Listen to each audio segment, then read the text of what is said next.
Hello friends, good morning. Welcome back to my channel Susmita blog.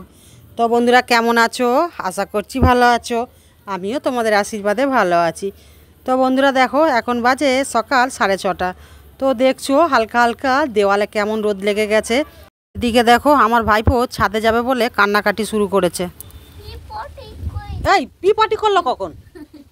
Great জালি, আমি নাকি পটি করেছি, বলে পি পটি করেছে। শোন শোন শোন, গাছেও পটি করেছে। কি বল গাছেও তারপর তুমি কালকে আসছিলে। শোন তুমি কালকে। তো বন্ধুরা দেখো সকালবেলা ছাদে একটু আড্ডা মারতে চলে এসেছি সবাই মিলে। বাবা পটি করেছে। তুই পটি কখন করেছে? এই শুনতে পাচ্ছি। তারপরে দেখো বন্ধুরা ছাদে থেকে নেমে চলে এলাম, কেননা ছাদে রোদ লেগে গেছে। তো প্রকৃতির বাতাসটা এত ভালো লাগছিল, নিচে নামতে ইচ্ছা হচ্ছিল না। তারপরে দেখো মা বাসি কাজ সেরে নিয়ে যে জামা কাপড় কাচতে বসে গেছে কলপারে, আর ভাইয়ের বউ এপাশে ঘর মুছছে, আর আমার ভাইপো তো দুষ্টুমি করতেই ব্যস্ত। তো বন্ধুরা তোমাদের আমি একটু কলা বাগানটা ঘুরিয়ে দেখাবো। তো চলো বন্ধুরা তোমাদের কলা বাগানটা একটু ঘুরিয়ে দেখিয়ে দিই। তো এটা দেখো সিঙ্গাপুরি কলার গাছ। তো যখন কাঁদি পড়ে না, বিশাল বড় বড় কাঁদি পড়ে, আর 6টা-8টা করে কাঁদি পড়ে। এই মনসা থানটা দেখছো, বছরে একবার করে মাকে শাড়ি পরানো হয় আর হাসা দিয়ে পুজো দেওয়া হয়, হাসা বলি হয় ওই মনসা থানে। তারপরে দেখো চলে এলাম দুপুরবেলা। তো ভাই স্নান করে যে ঠাকুর প্রণাম করছে, আর আজকের রান্নার ভিডিওটা তোমাদের দেখালাম না। দেখো বন্ধুরা আজকের কতগুলো রান্না হয়েছে, তো তোমাদের একটা একটা করে নাম বলবো। তো তার আগে বলে দিই, এই মাংসটা আজকের না একটু কম করে রান্না হয়েছে। কেন বলো তো, আমার ভাইপোটা না মানে মাংস ছাড়া ভাত খেতে পারে না, তো একটু মাংসর মেটে খায়। তো বাবা এই জন্যে 500 গ্রাম নিয়ে এসছে। তো আমার ছেলে আর আমার ভাইপো খাবে বলে, তো আমরা কেউ খাবো না, এই কারণে কম করে নিয়ে এসছে। তো এই জন্য এত কম দেখতে পাচ্ছ। আর আমাদের সবার জন্য দেখছো এই যে আমি একটা একটা করে নাম বলছি, আর তোমরা দেখো।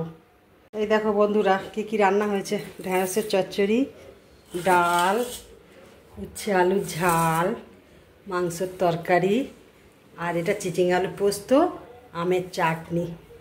তো আজ করে 6টা ব্যঞ্জন রান্না হয়েছে, বুঝতে পেরেছ?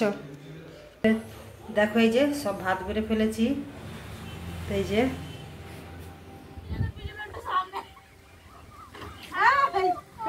উল্টো করা হয়েছে।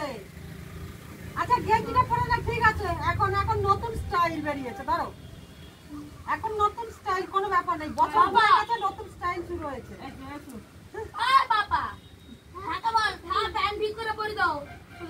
ঠিক আছে, 25 সালে নতুন স্টাইল, কোনো ব্যাপার নেই। দেখো বন্ধুরা চলে এলাম আবার সন্ধেবেলা ছাদে। তো এই যে সবাই মিলে বাতাসে বসে বসে একটু আড্ডা মারছি, আর মা সন্ধে দিতে এসেছিলো। তারপরে এই যে মা সন্ধে দিচ্ছে। আর দেখো এই ঠাকুর ঘরে ওই যে দেখছো লাল মতো বেদি করা আছে, ওখানে না একটা বড় লক্ষ্মী প্রতিমা ছিল। তো ঠাকুরটা বিসর্জন করে দেওয়া হয়েছে, তার কারণ ঠাকুর ঘরটা সারানো হবে বলে। তারপরে দেখো আমার ভাইপোর কাণ্ড, খালি বারবার যাচ্ছে আর আসছে। এই আবার ছাদে চলে যাচ্ছে রে। দেখো বন্ধুরা আমার ভাইপো আবার ছাদে চলে যাচ্ছে, কেননা আমার ছেলে আছে ছাদে। আর তারপরে চলে এলাম এই যে নিচে চা খেতে। তো মা এই যে চা বসিয়েছে, আর এই যে আটা মাখিয়েছে, রাতে রুটি খাওয়া হবে। তো আমরা খাবো না, বাবা ভাই আর ভাইপো খাবে। তো মা এই যে চা ছাঁকছে, এবার একটু চা খেয়ে নেব। তো বন্ধুরা আবারও চলে এলাম ছাদে। তো দেখো ভাই আর ভাইয়ের ছেলে দুজনে ছাদে খেলছে। কেন বলো তো বন্ধুরা, তোমাদের আমি সকাল সন্ধ্যে 2 বেলা ছাদের ভিডিওটা দেখাই। আসলে এনাদের কোনো উঠোন নেই, এই কারণে আমাদের আড্ডা মারা বলো খেলাধুলা বলো সব ছাদেতেই করতে হয়। তো বন্ধুরা ভিডিওটা যদি ভালো লেগে থাকে like comment share and subscribe করতে ভুলবে না। আর একটা কথা, মানুষ মাত্র ভুল হয়, যদি কিছু ভুল হয়ে থাকে ক্ষমা করে দিও। তো এখন বাজে রাত্রি 8:30। তো ভিডিওটা আজ এই পর্যন্ত, সবাই ভালো থেকো, টাটা।